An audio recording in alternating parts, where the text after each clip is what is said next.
Dia 18 de março de 2024, sejam todos muito bem-vindos, meus amigos, a mais um vídeo aqui do canal Terra Brasilis News. Tudo bem com vocês? Segunda-feira, começando a semana, já com muita informação e muita choradeira para variar, né? Por quê? Em seu pior momento, esse governo de esquerda continua lembrando do mito para encontrar soluções. Pois é, eles não esquecem a pessoa mais popular desse Brasil. De nada adianta o atual mandatário, né, iniciar uma reunião de ministros falando mal de Jair Messias Bolsonaro, de que ele foi covarde e fugiu para os Estados Unidos com medo de assumir um golpe. Eles já admitem que a palavra correta é golpe, porque não consegue usar o L aí no meio de jeito nenhum. Por quê? Esse tipo de discurso serve apenas para tapar o sol com a peneira ou para que o atual mandante se finja de morto diante o caos de seu desgoverno. Os brasileiros sabem da situação econômica em que nos encontramos. Os investidores sabem dos riscos de jogar seu rico dinheirinho aqui no mercado brasileiro, né? Mercado, inclusive, que sofre interferência do mandatário brasileiro. E sabem principalmente que não vivemos uma democracia plena, pois estamos caminhando rumo ao norte do país, exatamente para a Venezuela. O mandante Luiz Inácio realizou hoje pela manhã uma reunião ministerial do ano, a primeira reunião ministerial do ano. Atormentado pelo aumento da rejeição de seu nome junto aos brasileiros, a reunião apresentou aí um festival de ideias para levantar a moral e, consequentemente, a popularidade de seu governo. Obviamente que, diante do atual cenário, nenhuma boa ideia poderia vingar dentro de uma reunião cheia de canarinhos do presidente. E eu vou explicar por que canarinhos, né? Logo após o final do regime militar, em 1986, exatamente no governo de José Sarney, ele se reuniu com sua equipe econômica na sede da mina de Carajás, lá no Pará. 90 dias depois da edição do Plano Cruzado, aquele plano que veio para salvar o Brasil. 90 dias depois, José Sarney vivia então um êxtase de popularidade de mais de 70%. E a decisão de levar seus assessores à maior mina de ferro do mundo, distante a 2.700 quilômetros de Brasília, seria para os meninos entenderem o Brasil. Esta era a ideia de José Sarney. Os meninos eram os economistas com menos de 40 anos de idade, como Pércio Arida, André Lara Rezende, Luiz Carlos Mendonça de Barros e outros, né? Que eram os autores intelectuais do Plano Cruzado. Antes da viagem a Carajás, os meninos do Sarney e o presidente do IBGE, o Edmar Baixa, combinaram o discurso. Diriam a verdade ao presidente. Por trás dos indicadores de aprovação recorde nas pesquisas, o cruzado estava à deriva, estava ruindo as pernas. A explosão de consumo havia provocado o desabastecimento de produtos, as empresas cobravam ágio na reposição desses produtos, os salários estavam subindo acima da inflação, e outras situações que provocariam o colapso do Plano Cruzado. E não havia um plano alternativo de como iniciar o descongelamento de preços, que era o principal eixo do Plano Cruzado. Vocês se lembram dos fiscais do Sarney, brasileiros fechando portas de supermercados porque haviam aumentado o preço? Todo mundo se lembra disso, né? Daí surgiu uma anedota do economista Luiz Paulo Rosenberg, que era o assessor de José Sarney na época. E essa anedota dizia o seguinte, que um político chamava 10 economistas. 9 deles diziam que as coisas iam mal. e pediam medidas duras para o político. O político então olhava e dizia: são 9 urubus.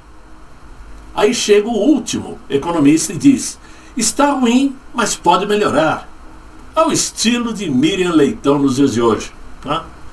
Rosenberg então concluía que este último, que disse aquilo que o político queria ouvir, não era o urubu, e sim um canarinho. Os políticos adoram canarinhos. As equipes de planejamento do Banco Central e da Fazenda combinaram então que todos seriam urubus naquela reunião, dizendo tudo o que estava acontecendo, mas tudo sob controle, e que as coisas entrariam no eixo, e que ninguém faria o papel do canário. Depois de 2 dias em Carajás, José Sarney encerrou o encontro dizendo: muito bem, posso dizer que continuamos em lua de mel com o cruzado. Os urubus foram derrotados. 6 meses depois, o plano cruzado naufragou, e José Sarney deixou o poder em 1990 com um símbolo enorme de impopularidade. Pois é, na reunião de hoje, segunda-feira, se nada foi decidido, ou seja, se houve um empate técnico entre os urubus e os canarinhos de Luiz Inácio, ele já pode considerar uma vitória, mas sem perceber que o buraco está logo ali, à sua frente. Na reunião de hoje, ele disse que o nosso primeiro ano foi de recuperação, e não foi fácil, porque todo mundo sabe que recuperar uma coisa estragada é mais difícil que começar uma nova, afirmou ele. Com uma tremenda cara de pau, diga-se de passagem, né? Aí eu pergunto: alguém sabe onde fica o único hospital que foi construído em 2023? Alguém sabe onde fica a única escola construída em 2023 por esse governo? Alguém sabe dizer por que o salário mínimo não chegou aos R$ 1.500 que havia sido prometido por ele? Alguém sabe me dizer por que a isenção do imposto de renda não subiu para R$ 5.000 como ele prometeu em debate lá na rede Globo? Certamente os meninos canarinhos do Planalto devem estar dizendo que está tudo ok, pois o povo já está comendo picanha à vontade e bebendo uma cervejinha às custas de um celular roubado. Segundo o edital do Estadão de hoje, segunda-feira, Luiz Inácio errou ao diagnosticar que o motivo da diminuição de sua popularidade se deu por problemas de comunicação, e a intenção é alterar a estratégia de marketing. Em uma entrevista para a Globo News, Rui Costa, ministro da Casa Civil, expressou a necessidade de alcançar as pessoas com informações corretas e de trazer o governo mais perto daqueles que consomem notícias através do WhatsApp, por exemplo. Segundo o jornal, o governo negligencia ou subestima o impacto que problemas reais do governo, como a ausência de pacificação, tem na diminuição da popularidade dele.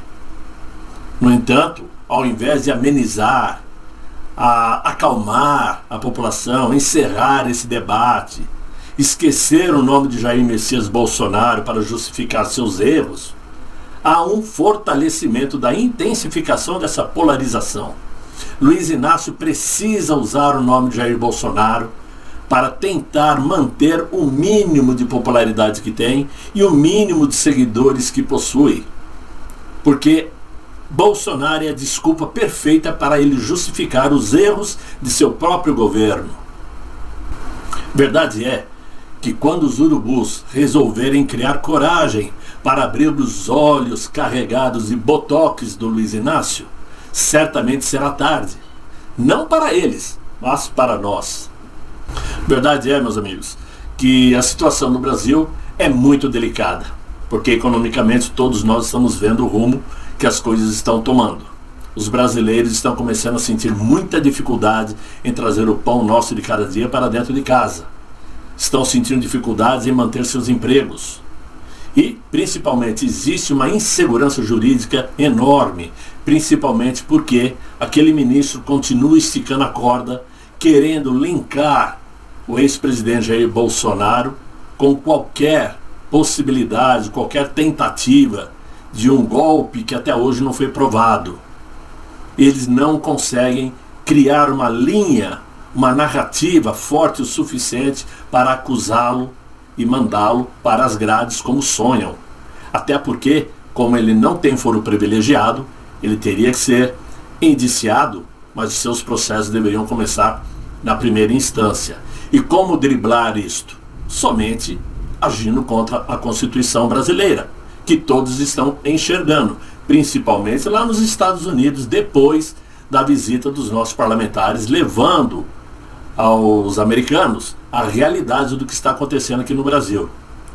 E olha que hoje nem vou entrar no mérito do discurso de ontem de Donald Trump, que disse em alto e bom som que se ele não vencer as eleições vai correr muito sangue. Vou tentar entender melhor o que ele quis dizer para trazer para vocês numa próxima oportunidade. Por hora, é o que eu tinha para conversar. Espero que vocês tenham gostado, mais uma vez, se Deus quiser, né? E conto com a ajuda de vocês, deixando o like, se inscrevendo no canal e colaborando com o canal Terra Brasília, os que puderem, evidentemente. Por hora, desejo a todos um excelente fim de noite, muito bom descanso. Até amanhã, se Deus quiser. Ele há de querer. Fiquem bem, fiquem com Deus. Tchau, tchau.